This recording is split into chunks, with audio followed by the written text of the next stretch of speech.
പറഞ്ഞു മലപ്പുറത്ത് നിന്ന് കുറെ ബിസിനസ്സുകാർ കൂടിയിട്ട് നേരെ ഇന്തോനേഷ്യ പോയി ഫർണിച്ചർ എടുത്തിട്ട് വുഡ് സ്റ്റോറി ഉണ്ടാക്കി. അപ്പൊ വുഡ് സ്റ്റോറി അവിടെ നിന്ന് ലോകം മുഴുവനുള്ള ആളുകൾക്കാണ് ഇപ്പൊ ഫർണിച്ചർ കൊടുത്തോണ്ടിരിക്കുന്നത്. അപ്പൊ കേരളത്തിലുള്ള ആളുകൾക്ക് ഒരു വലിയ ഡിസ്പ്ലേ ഷോറൂം കൂടെ ഒരുക്കിയിട്ടുണ്ട്.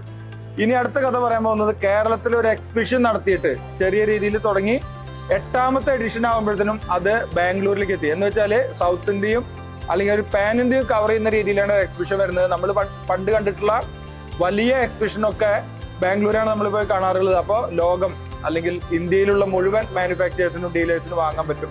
അതിലേക്കുള്ള ആദ്യ സ്റ്റാൾ വിൽപ്പനയാണ് നമ്മുടെ നസീർ ബ്രോയുടെ ലഗ്രാസിയ എന്നുള്ള ബ്രാൻഡ് ബാംഗ്ലൂർ കൊടികുത്തിയാണ്.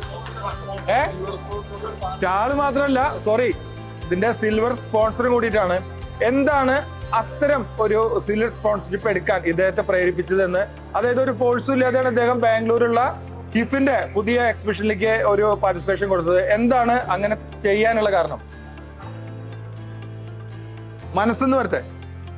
ലഗ്രാസിയ എന്ന് പറയുന്ന ഫേം ഹിഫിന്റെ കൂടെ പാർട്ടിസിപ്പേറ്റ് ചെയ്ത് തുടങ്ങിയിട്ട് കോയമ്പത്തൂർ എക്സിബിഷൻ എന്നുകൂടി സ്റ്റാർട്ട് ചെയ്തിട്ടുണ്ട്. അന്ന് മുതൽ എല്ലാം അവർ സ്പോൺസർ ആയിട്ടും അവരുടെ കൂടെ യാത്ര ചെയ്യുന്നുണ്ട്.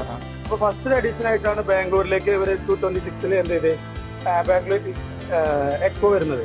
അപ്പൊ അതിലേക്ക് ഫസ്റ്റ് ഒരു കാര്യം പറഞ്ഞ ഉടനെ തന്നെ ഒരു മടിയും കാണിക്കാതെ സിൽവർ സ്പോൺസറായി ഞാൻ ഏറ്റെടുക്കാൻ വളരെ സന്തോഷപൂർവ്വം ഇവരുടെ കൂടെ യാത്രയിൽ അപ്പോ ബാംഗ്ലൂരിൽ ഞാനും ഉണ്ടാവും. ഈ ലഗ്രാസിയുടെ സ്റ്റാളിന്റെ പ്രത്യേകത എന്താ വെച്ചാല് ഏറ്റവും ഇന്നോവേറ്റീവ് ആയിട്ടുള്ള പ്രൊഡക്റ്റുകൾ ഇടുന്ന അപൂർവം സ്റ്റാളുകളിൽ ഒന്നാണ് ലഗ്രാസിയ. കസറ അങ്ങനെ തന്നെയാണ്. കാരണം എനിക്ക് ഇവിടുന്ന് ഒരു കസറിന്റെ കുറെ ആൾക്കാരുണ്ട് ഇവിടെ.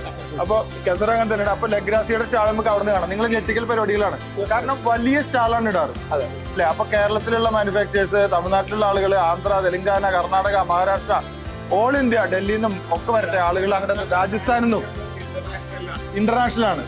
അപ്പൊ ലോകം അതല്ലേ എത്ര സീലും സ്റ്റാളുണ്ട്. അപ്പൊ നിറയെ സോഫകളായിരിക്കും തീർച്ചയായിട്ടും. അപ്പൊ ഇവിടെ ഒരുപാട് സോഫ നിർമ്മാതാക്കളുണ്ട്.